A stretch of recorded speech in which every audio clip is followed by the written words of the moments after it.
My name is Ron Swenson, R-O-N-S-W-E-N-S-O-N. I am the Chief of Enforcement for the Texas Alcoholic Beverage Commission. We are here today to discuss the TABC-led operations that occurred on October 18th at 9 different Houston area bars. Before we begin, I'd like to list 3 priorities of this press conference. First, we will provide a high-level briefing of the operation, but please understand that the investigation is ongoing and some of the details are still not available, and some we are not going to be able to share today because of the ongoing investigation. Number 2, we want to recognize and thank our task force partners, many of whom are standing here with me today and will also speak if needed.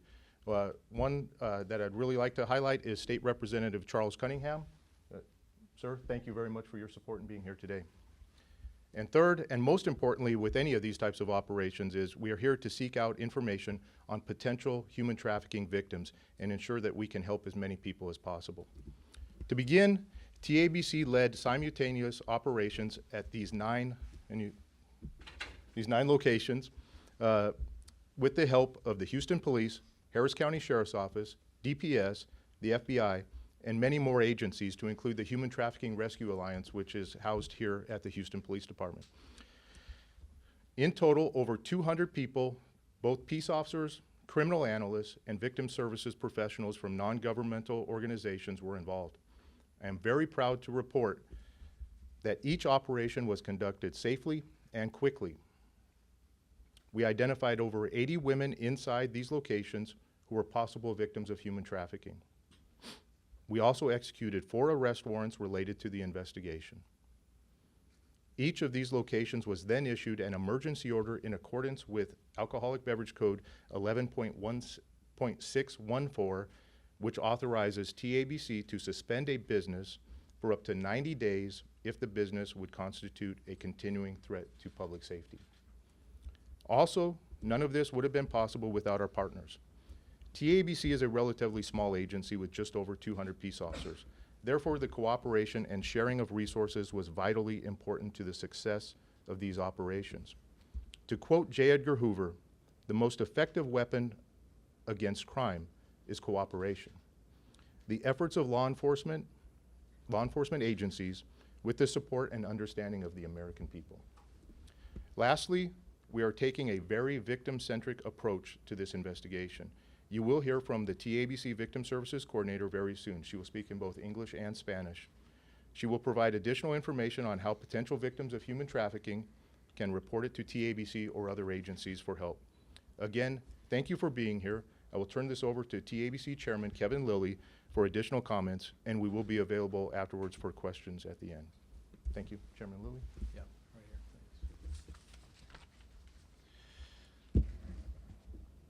Thank you, Chief Swenson. My name is Kevin Lilly, for the record, L-I-L-L-Y. I am Chairman of the Texas Alcoholic Beverage Commission. I want to thank all of you here. I want to thank all of our partners as well as members of the media to talk about this important operation and also this important situation. I really want to extend my gratitude to the Human Trafficking Rescue Alliance, HTRA, which is essentially a task force designed to deal specifically with human trafficking, also with the partners that Chief mentioned, the FBI, Sheriff's Department, Sheriff Gonzalez, thank you, sir, District Attorney, DPS, FBI, Homeland Security, State Department. What's important about that is that this is a collaboration between state, federal, and local law enforcement. As the Chief alluded to, this crime is so large that we have to use every resource that we can, both at the federal, state, and local level. And today's operation, or this week's operation, I think was reflective of that. I think it also reflects TABC's broader mission that if we can cut off the lifeline for the cartels and the traffickers by shutting down the venues where these heinous crimes occur, that can have, I think, a very important effect. And as he mentioned, this was not an easy operation. If you can imagine one operation is complicated enough, imagine 9 simultaneous operations basically throughout the city of Houston at exactly the same time. Involved flawless precision and cooperation. This really was an extraordinary day for law enforcement in this country, and everyone behind me is to thank for it. And yet, despite the heroism of the officers who went into harm's way, knowing there could be armed individuals behind those doors, and were, despite that, this is still a drop in an ocean of human trafficking that exists. Recent study by the University of Texas said that there, at this moment, now, over 300,000 victims of human trafficking in the state of Texas, including 80,000 children. Let that soak in for a minute. 80,000 children being sexually abused for profit. That's about 1% of our population. If you extrapolate that to the United States, that number could be in the millions. It's a business model. Why is it so prevalent? Human trafficking is the most profitable underworld enterprise that exists. Now, narcotics is obviously much larger. However, if you think about narcotics have to be replaced. Narcotics have a supply chain. You use one, dispose it, and it has to be manufactured, distributed, and sold. The grotesque reality of human trafficking is that a human being is reusable again and again and again. And we are providing that inventory to the cartels. Most of you know that the process of coming across the border is completely controlled by the cartels. Federal, state, local officials will all agree on that point, that no one steps across the border without the cartel's involvement, and that involvement is monetary. If you are a family and you come across the border, you have to pay $10,000, $20,000, $25,000 for passage. That's money they don't have. These are poor individuals, some who have walked 500 miles, only to find out that they have to pay a toll that they don't have. And so what is the outcome? If you're a man, you'll pay it off by slave labor as an indentured servant. And unfortunately, if you're a girl, if you have a daughter, 15, 13, 16, she'll be told that she'll be working in a bar, as I'm sure many of these girls were, as a waitress, only to be enslaved in a perpetual life of misery and horror. What we have created, ladies and gentlemen, is not the American dream. But for these people, it's the American nightmare. I witnessed myself the deplorable conditions of these establishments. It was horrific. They look on the outside like a regular bar or a nightclub with a bar, a dance floor, pool tables. But behind them is a labyrinth of hidden rooms, cement floors, closet size with soiled mattresses, an actual house of horrors hiding within the trap doors and secret doors of these establishments, where these young women run through an assembly line of horrific treatment and sexual abuse, some 30 times a day, from 4 in the afternoon until 2 in the morning. Imagine that. These are daughters. These are children. These are sisters going through this awful experience at the hands of these cartels. But the cartels operate in the shadows. You wonder, why does this take so long? They're sophisticated. They're well armed. They're well lawyered. They're well funded. They have surveillance. They're sophisticated foes. The amount of intelligence that has to go in, the amount of cooperation with all of our partners to take this to them is incredibly complicated. Ladies and gentlemen, like a shadow disease, the cartels are a parasite, and they have invaded our country. They are infecting our nation. They are the true existential threat to this republic, and they're operating everywhere. It's not just Houston. This is not a Houston problem. This is not a Texas problem. This is every city in the United States. What we dealt with on Friday is happening throughout our nation. And we need to be aware of this. We need to add to the American people an awareness of this horrific crime that's going on. For thousands of parents who have lost their children to fentanyl, the hands of the cartels, for the hundreds of thousands or more children now being locked in sexual slavery, it's too late. Their childhood has been stolen from them. No counseling, no treatment can ever take away the horrors that they've experienced. That ship has sailed off into the dark night. But we can act now. And this is not a political statement. This is not for Democrats or Republicans. This is for humanity. The open border has created the American nightmare. The sense of benevolence has actually turned its evil head upon these innocent victims. On November 5th, we're going to make decisions about county judges, about DAs, indeed all the way to the president. We have to elect individuals who will be tough on the cartels, who will be fearless, who will be focused, who will be dedicated. We must close our border. An open border is madness. We've experienced it. I saw evidence of it. Please take the politics out.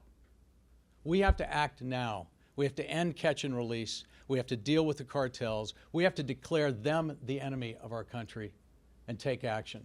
And these individuals behind me have bravely done so, and it is my distinct pleasure to now introduce my friend and our sheriff, Sheriff Gonzalez.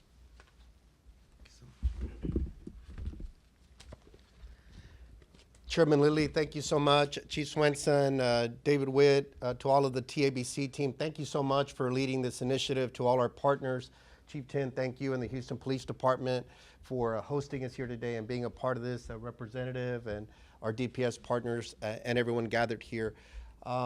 Human trafficking is something that is a near and present danger, and I think that this operation really highlights that. For far too long, there's some in our community that believe that this is something that is happening abroad, somewhere else, in some foreign country. It's happening here in our backyard. And that's why I think it's so important for us to have a laser focus, work collaboratively to try to put an end to human trafficking. And as the chairman stated, on this occasion, we were only able to help 80 persons, but I want to say that we helped 80 that particular day. But our commitment isn't going to end there. And for those operating, these human trafficking criminal organizations, we're coming after you. We've been focused at the Sheriff's Office. We have a proactive human trafficking team. We have a reactive human trafficking team. We've led 6 operations here in the last couple years that we proactively go and seek runaways that have fled from home because we know that they are easy targets for these cartels and these human traffickers that will take advantage of their home situation and try to, again, bring them into criminality. And so for us, it was an honor to participate in this initiative. I really want to commend TABC for taking a holistic approach. You heard the chairman state about victim services. You're going to hear from them here soon. It's not just about enforcement only. We know to really make a positive impact on this issue. It's not just about enforcement. We can never arrest our way out of issues with only that one singular approach. We've got to make sure that we're providing the support needed so that these survivors can continue and have a better quality of life, that they can deal with the trauma, the horrific things that they've seen and experienced because they've fallen prey to human trafficking and hopefully be able to, again, get their lives back on the right direction. I want to commend our team. We have Captain Perry, we have Major Suarez that are here, as well as Lieutenant Johnny Reyes, Lieutenant Haberlin on our team that also helped out, Sergeants Alds and Castro that were significant. We made up a part of that 200 member team of law enforcement and professionals that came together to make an impact. I also want to bring your attention to this map real quick, because if you could see it, no part of the county is spared. If you could see it, it can go in many parts. In this one, we focused on East and Northeast Harris County, but I guarantee you, and we know far too well what happens out here on Bissonnet, it's happening everywhere. We have 1,700 square miles, and all of it is a potential target. We're a port city. We're a major corridor for railroads and highways. And so we're very vigilant of that and very aware of it. And so we're going to continue to double down on these initiatives. Whenever Chairman Lilly calls, we're there. We're here. We're there to support. We want to do everything we can to root this out of our community. We want to make sure that we're raising awareness. And I also want to say that this isn't just something that law enforcement can attack alone. We need our community to be involved, to call in those tips, look for those safe houses, look for those operations. Do not patronize these businesses that are having these children, because you're supplying, you're contributing to that supply and demand situation that really makes it so lucrative. You know, it's against the law. We're going to find you out, and we're going to make sure that we hold you accountable, and that we trust that the criminal justice system will prosecute to the fullest extent of the law. So again, very honored to be a part of that. Want to thank all the partners here, all the ones that can be in this room right now that put their life on the line that night to go into these dark corridors, these dark places, that want to operate in darkness and the shadows to make sure that they conduct this criminal activity. They put their life in harm's way to go out and root this crime from our communities. There are also a lot of narcotics trafficking that happens in this establishment. There's a lot of intoxicated drivers that leave these establishments as well. These after-hour clubs, these sport bars, these cantinas, these lounges. Call them what you may, it's still the same thing. It's a criminal enterprise, and it's not going to be tolerated. Just briefly in Spanish. Estamos aquí para apoyar esta iniciativa que inició la organización estatal de TABC. El Chairman Lilly ya anunció un poco de la investigación. Hubieron más de 200 personas involucrados en esta operación que ocurrió este viernes pasado. Pudimos rescatar a 80 personas víctimas de trata de personas. Y es algo que tenemos que parar. No es algo que solamente pasa en el extranjero, pasa aquí también. Ven aquí que 9 bares, clubs, cantinas fueron cerradas ese día y pudimos rescatar, como mencioné, 80 víctimas. Que ojalá que les podamos dar ahora los servicios necesarios para que puedan continuar con su vida en una mejor manera. Van a escuchar de los servicios que se le van a ofrecer a las personas, y nosotros estamos muy enfocados para tratar de disminuir la trata de personas aquí en nuestra comunidad. A veces es trata de personas por cuestiones se vende el sexo, y también a veces es el labor. Entonces los carteles toman ventaja de esas personas que están tratando de buscar el sueño americano, y toman ventaja, y después obviamente tienen que pagar mucho dinero para tratar de salir de esa situación y por ser trasladados aquí, y nosotros estamos conscientes de eso. Entonces fue un gran honor contribuir y colaborar con todas las agencias que están aquí al nivel estatal, de TABC, DPS, Houston Police Department, la oficina de alguacil, y otros que están aquí también, y le agradezco a todos los que fueron parte de esta iniciativa. Muchas gracias. Thank you to the sheriff. Very, very appreciative of your support and your help with these operations. Next, I would like to bring to the podium HPD Executive Chief Ben Tin. Hey, good morning, everyone. My name is Ben Tin, last name T-I-N, Executive Assistant Chief for the Houston Police Department. That's the toughest part. After two great leaders have spoken, by the time I get to me, is I pretty much going to repeat and reiterate the same thing, but it is important. The reality is this is typically a joint operation, but I don't want to steal the thunder away from TABC. The agents have put like years and years of investigation into this. It's safe to assume that they have time away from the family, burn a lot of midnight oil to take us where we need to be on Friday. Just be mindful on Friday, last Friday, while most people, go enjoy the Friday with the family, those agents were out there executing those warrants, putting themselves in harm's way. So I just want to give those agents and TABC a shout out. But the second thing I do want to talk about is to reiterate what Sheriff and Chairman said, is the cooperation and the integration of our resources, here. I know the bad guys know this, we have some staffing challenges, but the reality is, hey, we are united here. So as the Chairman and Sheriff mentioned, we have the local, the county, the state, the federal, and all those resources. We're going to join force to make sure we integrate and synchronize to correct a problem that we have, in our country. Now, I definitely don't want to leave out, those NGOs that were involved and also the victim services personnel, because the sophistication of this particular investigation, sometimes, like Sheriff just mentioned, we just can't go and arrest our way out of a problem. The reality is we have all those extra resources from victim services to our NGOs out there to support the initiative, meaning the fact that after the initial contact, they were actually out there, provide all those resources, provide all those forensic resources they have, interview they may have, to truly have a center, a victim center, and a trauma-informed way to help those victims and survivors. So I don't want to, undermine their role. Their role is extremely critical with all the NGOs and all the victim services personnel. Now, I did not conduct those interviews, but I can only imagine, what those stories they may get. But the last piece I do want to talk about is our community. Despite our best efforts, and all the local, state, county, federal resources join, we at best have the number in thousands. What I ask of you is the community to be aware of this problem, to make sure you be the ears and eyes, because you are the first and the last line of defense.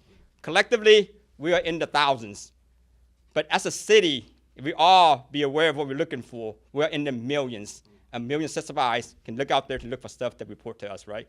But with that said, Chairman, thank you for the opportunity to participate in your operation. Then I definitely want to give you guys a shout out on your operation. Thank you, Chief. Thank you. Thank you, Chief. Very well said. Next, we'll bring to this podium the TABC Victim Services Coordinator, Rachel Wellington. I'd like to say something as she makes her way up here. Rachel, we actually first met Rachel. She was working for one of the non-governmental organizations that we spoke about today, and she did such a fantastic job, we decided we needed her on our team. And we actually applied for a grant through the governor's office and received that grant. So she is actually funded, and I'd like to note that to the governor's office, but the legislature, their support in this and having a victim-centric approach. So turn it over to Rachel. Good morning, everyone. My name is Rachel Wellington, RachelWellington. First, I want to start off a bit with repeating a bit of what was said. Human trafficking is such a complex crime. It has so many facets that there is really no discrimination of who a victim can be.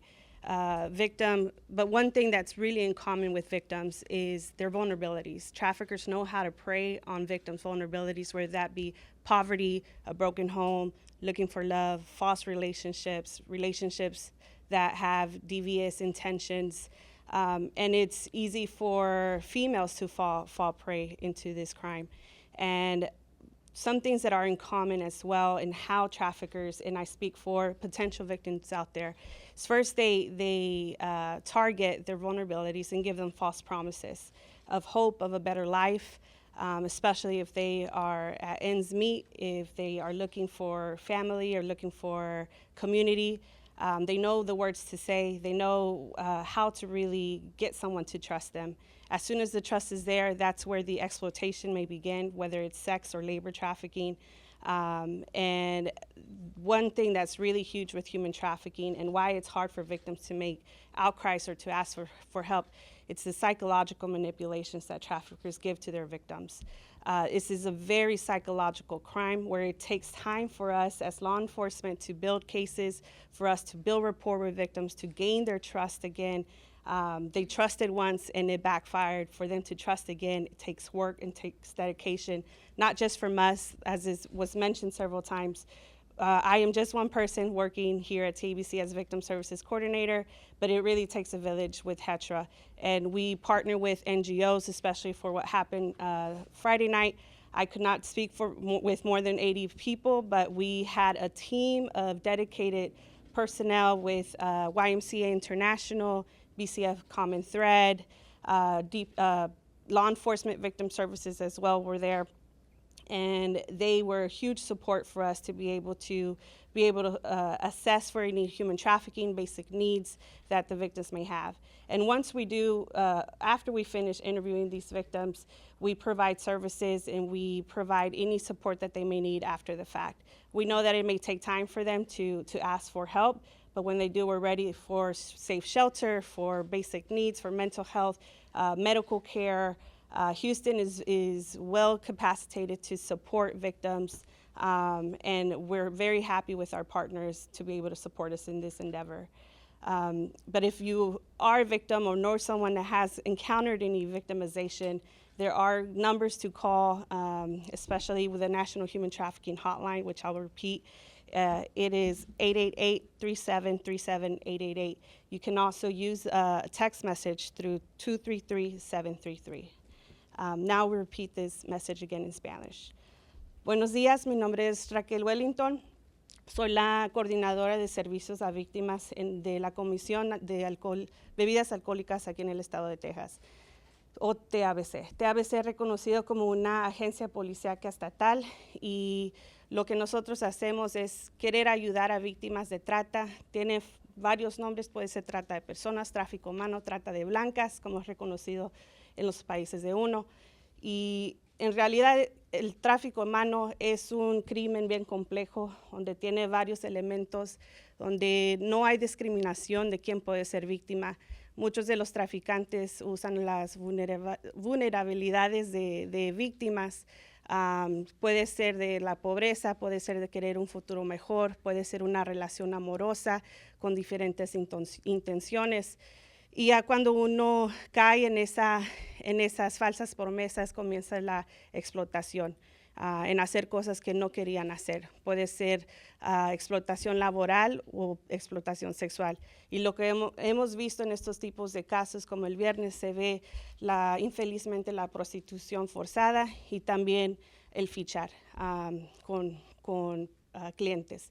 Y estamos aquí para poder traer estas noticias y educación de que hay ayuda. El trata de personas es un crimen súper psicológico. Sabemos que hay mucho miedo de hablar, sabemos que hay mucho miedo de pedir ayuda. Hay muchas manipulaciones psicológicas, especialmente cuando hay vulnerabilidades, cuando hay amenazas, cuando hemos escuchado mucho usan los hijos para que sus mamás sigan haciendo lo que no quieren hacer. Y estamos aquí para ayudar. Hay apoyo, hay protecciones. Trabajamos con agencias sin fines de lucro. Esta noche ellos pudieron estar ahí, como el YMCA Internacional, el BCFS, tal como nosotros con la policía. Y realmente queremos pasar este mensaje a la comunidad, que si hay ayuda, nos importa la salud de cada uno de ustedes. Sin pensar en sus datos migratorios, realmente hay protecciones debido a la ley de protección contra las víctimas de trata. Si usted sabe de alguien que ha pasado por este crimen, si usted mismo ha pasado por algo, sí hay un número nacional que uno puede llamar para poder obtener ese apoyo. Y lo voy a decir aquí, es el 888-3737-888. También pueden usar el número de texto 233-733. Muchas gracias. Thank you, Rachel. Fantastic work.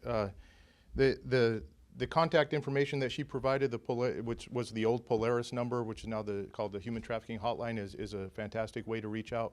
DPS also has a fantastic way to report these types of crimes. Their iWatch program, which works really well. TABC also, through our online portal, we have where you can file a complaint and you can be specific on the human trafficking allegations. And at the end of the day, any police department, you can call 911 and report suspicious activity. So please be the eyes and ears and report this type of activity so that we can take action. That concludes today's presentation. We're now available for question and answers. I'll do my best to answer any questions, and if I don't know, I'll pass it off to somebody that does. Yes, can you tell us a little bit about the investigation that led to the operation? Yes. As TABC, we conduct investigations into allegations of criminal activity at all licensed establishments. So we had received allegations of various human trafficking related allegations at these establishments. We conducted investigations into it, found evidence, and took action. I can't go into the details any more than that, though. In terms of, I know you said you can't go into the investigation too much, but were you working with people? Did victims come forward? What was the tip to help really lead to at least cracking down on these 9 bars? All long-term investigations are cooperative with other agencies through tips, people coming forward. This has been a long-term investigation into organized crime. So anytime that we do those types of investigations, we're working with other agencies and working with, it might be, you know, even suspects or victims, and building that case. So, yes, ma'am. When you describe some of the conditions that I guess these girls were found in, they're deplorable. Can you talk about how you all were able to uncover that, the reaction, I would imagine, from agents who saw them in those conditions? Sure. I won't talk about these 9 locations because of the ongoing, but this, as a lot of the speakers spoke about this morning, this isn't the first time we've found locations like this. This is the first time we've taken such a large, quick action on so many locations at once. But it is deplorable. It is quite disgusting. We find hidden rooms quite frequently in the back where sex acts are occurring. They don't occur out in the public, so you'll have what appears to be a normal bar, but then a deal is made with a female patron or a male patron at times, and for exchange of money, and they will go to a back room and engage in sex, and then come out usually 10, 15 minutes, and it's not a sanitary situation. In fact, it's quite horrific, to be honest with you. Yes. When we talk about the victims, what happens to them now? Are they getting the help they need? Where are they essentially? I don't want to get into these victims, but I will say, having worked human trafficking investigations, it is one of the most difficult investigations that I think law enforcement can ever get into, other than maybe homicide investigations or things of that nature. And it's because the victims a lot of times do not see themselves as victims, right? They're either from runaways from a house that they're trying to escape. They're undocumented immigrants that have come to this country looking for opportunities, and then we come in and we're explaining to them that you're a victim, and they don't necessarily see that because where they came from, this is actually better. So getting those victims to come forward and actually make outcries is one of the most difficult things that we have in these types of investigations. Out of the 80 that were potential victims, were any of them underage, and if so, how many? I honestly don't know, and even if I did know, I couldn't share that information, but I honestly don't even know if we've even determined how many were underage. Of course, if they're undocumented immigrants, they might have fake passports or fake identification, so I don't know yet. We're still pretty fresh into this. What's your biggest message to these bars who are essentially masking themselves as bars, but it's organized crime happening with human trafficking behind closed doors? It won't be tolerated. The legislature provided TABC with specific money, I believe it was 2 sessions ago, and made human trafficking one of our primary objectives to focus on and eradicate from the alcoholic beverage industry, and that is what we are going to do. How many more do we suspect that this could be going on in our city? Oh, I don't want to speculate. Yeah, I don't. What are the names of the 4 people who were arrested? Can't share that. They were arrested Friday. Yes, sir. Yes. The charges, at least, can you share that? I'm not even sure, so I don't want to speculate. They would be human trafficking related, drink solicitation, prostitution. All the charges were in that arena, but I'm not sure whether they were felonies or misdemeanors. All right, one more question, please. No more questions. How do you differentiate someone who's being trafficked via, as opposed to somebody who's doing it of their own free will? Interviews. Yeah, definitely, whether there's money exchange too, some type of exchange between the trafficker and the victim. I mean, that's going to be the primary indicator there. It doesn't necessarily always have to be money, but some goods or services that are exchanging hands from the trafficking victim and the trafficker. But a lot of times that's part of the interview process that comes afterwards. Thank you very much. I greatly appreciate it. Are you all able to give the name of the cartels involved, or is that? No, sir. No, sir. Thank you. How is their role in this, like, they're like the masterminds behind all this. Can we draw the connection between the two? Money. Money drives everything. I think Chairman Lilly said it very well. An analogy is we're finding also illegal importation of alcohol coming into the country. Has nothing to do with this case, but it's because of the money, because they can bring in illegal alcohol and they can sell it for a higher cost. They can bring in people and they can abuse those people over and over and over again and make more and more money. It's all about money, whether it's drugs, people, illegal alcohol, it's all about the money. How difficult will it be to take them on? They're pretty dangerous. I mean, this is an example of what it takes. I mean, we have, you know, everybody from DPS to our state representatives to the sheriff's department to locals to NGOs to victim services. I mean, it takes a lot of cooperation, a lot of coordination, a lot of intelligence sharing, which I think is very important. That we don't operate in silos, and to take out organizations, it's a team effort.